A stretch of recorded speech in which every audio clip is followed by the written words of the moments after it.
Once upon a time, on a gray winter morning when the sky hung low over Providence and the cold felt like it carried stories of 1,000 forgotten sorrows, a young mother named Hannah Reyes walked into Judge Caprio's courtroom holding a small backpack pressed tightly against her chest.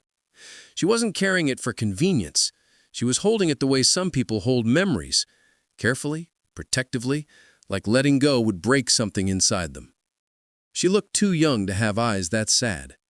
Her clothes were wrinkled, her hair pulled into a messy bun, and her hands trembled as if they hadn't rested in days.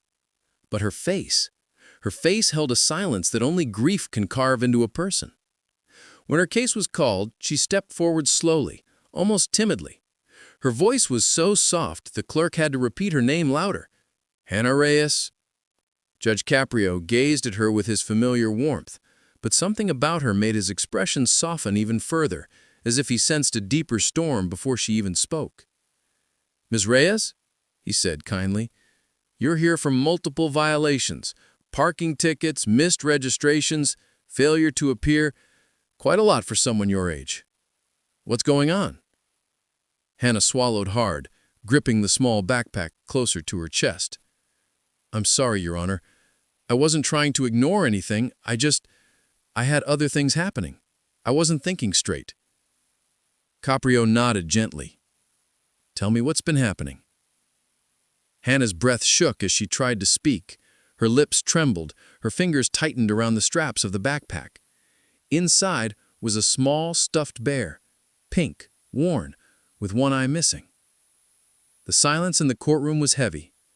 Finally, her voice broke through it. "My daughter died 5 months ago." A single gasp escaped someone in the audience. Caprio didn't speak. He didn't move. He just listened, really listened, the way he always did. "She was only 6. Her name was Olivia. She loved drawing and singing and dancing. She would sing to me every morning to wake me up." Her voice cracked, but she pushed on. "She was born premature. Doctor said she'd always have weak lungs, but she fought harder than any child I've ever seen." Tears began streaking down her face, but she didn't wipe them. She just clutched the small pink backpack as though the fabric itself was holding her together. "Last year, she got pneumonia. We rushed her to the hospital. They tried everything: machines, tubes, medications I couldn't even pronounce. I stayed awake all night for 5 days straight. I held her hand and told her she could rest. I told her I was proud of her, and one morning, she broke completely. She stopped breathing while I was holding her. She died in my arms." Even the officers behind her lowered their eyes. "I haven't slept properly since. I forget things. I leave the car parked for too long. I miss appointments. I miss payments. I miss everything. I'm trying. I really am. But every time I wake up, for a second, I still think she's here." She opened the backpack slowly. Inside was the tiny stuffed bear. She said softly, "This was her favorite. She carried it everywhere. She even named it Sunny, because she said it made the world brighter." Her voice dropped to a trembling whisper. "I keep it with me, so I don't feel completely alone." The courtroom was silent enough to hear breaths quivering across the room. Caprio's eyes grew glassy, though he held himself steady. "Ms. Reyes," he said gently, "you've been through a tragedy no parent should ever experience." Hannah nodded weakly. "I know I messed up with the tickets, and the fees, and the dates. I know it's my fault. I know I should have been more responsible. I couldn't function. I lost my job because I couldn't focus. I lost my apartment because I couldn't pay rent. I now sleep in my car half the time. And every time I think about fixing my life, I remember she's not here to see it. And everything collapses all over again." Her hands shook so hard she almost dropped the small bear. "I'm not asking for pity.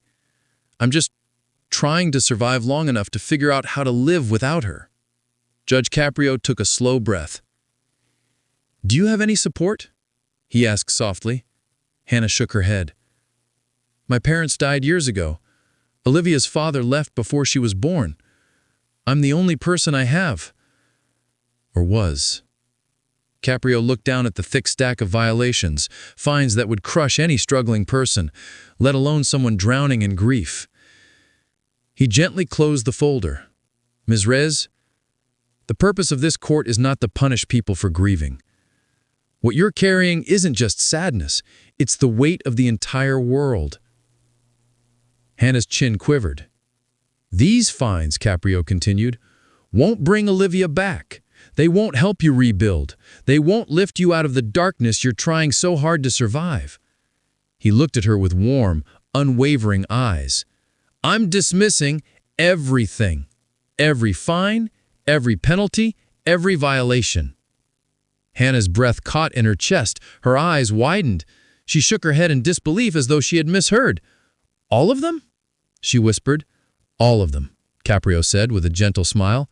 And I want you to do something. Not for me, not even for the court. Do it for Olivia. Hannah's tears fell harder. I want you to try again. Not because you're expected to, but because Olivia would want her mother to live, to heal, to breathe, to smile again one day. And you will, I promise you. Hannah pressed the stuff bare against your heart, sobbing quietly into it. Thank you, she whispered. You don't know what this means to me. You gave me a reason to keep trying. Caprio nodded softly. Your daughter was strong. She lives through you. Honor her by living. Hannah left the courtroom slowly, holding the bear close. People watched her pass with softened faces, touched by the weight of her story.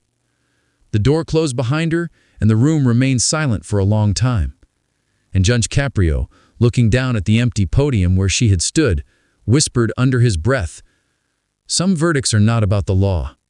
They're about humanity.